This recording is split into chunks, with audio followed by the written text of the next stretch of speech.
I think Wireshark has one of the worst first impressions out of any tool in cybersecurity. Like seriously, the first time I opened this thing, I just stared at the screen for a good minute thinking, yeah, I'm definitely not smart enough for this. There were packets flying everywhere, protocols, random numbers, random addresses, and I closed it. I genuinely thought I'll come back to this when I know more. The funny thing is, you don't learn Wireshark and then start using it. You start using it and that's how you learn Wireshark. So if you have never opened this before, that's actually perfect. Don't worry about understanding every single thing on the screen because even people who have been using Wireshark for years don't stare at every packet thinking, ah yes, I know exactly what's happening here. Nothing like that happens. Most of the time, they're looking for one specific thing, and that's exactly what we are going to do today. We're just going to capture some traffic, make sense of what we are looking at, and by the end of this video, I want this tool to feel a little less scary. Alright, enough talking, let's open it up. Okay, so this is Wireshark. First reaction, yeah, I mean, it's busy. There's a lot of things happening around here. But before you start clicking random numbers, there's really only one thing we need to look at. The list right here. These are your network interfaces. Think of it like different ways your computer can connect to a network, nothing else.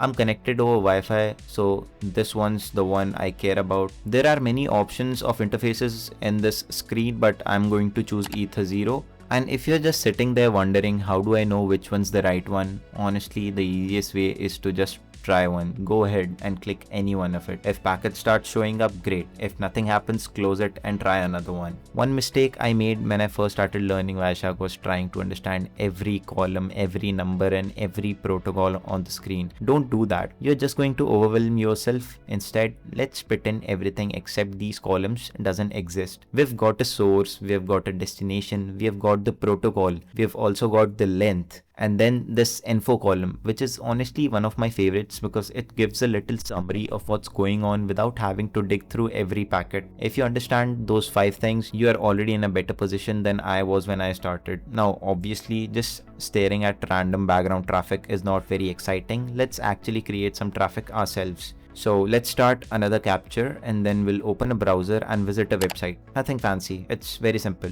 Alright, so I'm going to open Firefox here and let's go to a website. Nothing special. Alright, website's loaded. Let's head back to Wireshark and yes, there's definitely a lot more packets now. Now, here's where I think people make Wireshark harder than it needs to be. They start scrolling, they click random packets, they open random menus, and after about 2 minutes, they have absolutely no idea what they're looking at. So instead of trying to understand everything, let's cheat a little. And by cheat, I mean filter. Not serious cheating. Seriously, filters are probably the reason I still enjoy Wireshark. Without them, this would just be thousands and thousands of packets. So up here where it says apply display filter, I'm just going to type HTTP, hit enter and look at that. Everything else disappears. Now we are only looking at HTTP packets. Already feels a lot less overwhelming, right? And by the way, if you're following along and nothing shows up, don't panic. There's a good chance every website you visited is using HTTPS. Most websites use HTTPS nowadays.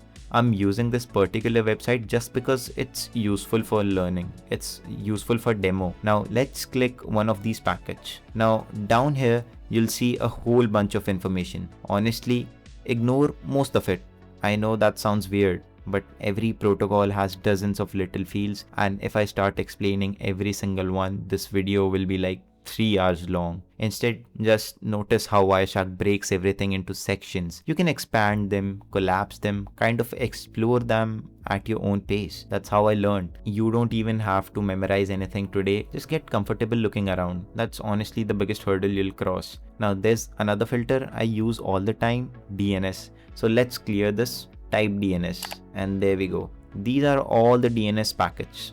Whenever you visit a website, somewhere near the beginning, you'll usually see one of these because your computer is trying to figure out where that website actually lives. And once it gets that answer, that's when the rest of the communication starts. Now let's switch gears for a second because there's another protocol you'll see everywhere, TCP. I'm just going to type TCP and yeah, a lot more packets. And if you have ever watched someone using Wireshark, you've probably seen TCP all over the place. We are not going to spend 20 minutes talking about what TCP stands for and how it works. Honestly, that's a separate video.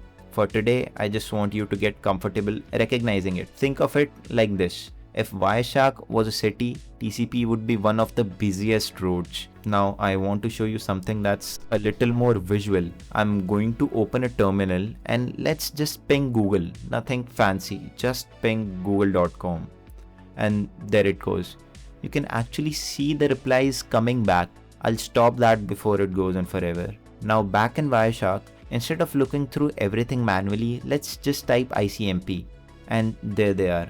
These packets right here are the ones we just created. I always like this part because it finally feels like you are in control. Instead of watching random background traffic, you're creating traffic on purpose and then watching Wireshark catch it. It almost feels like running a little experiment. You do something, Wireshark records it. You do something else, different packets appear.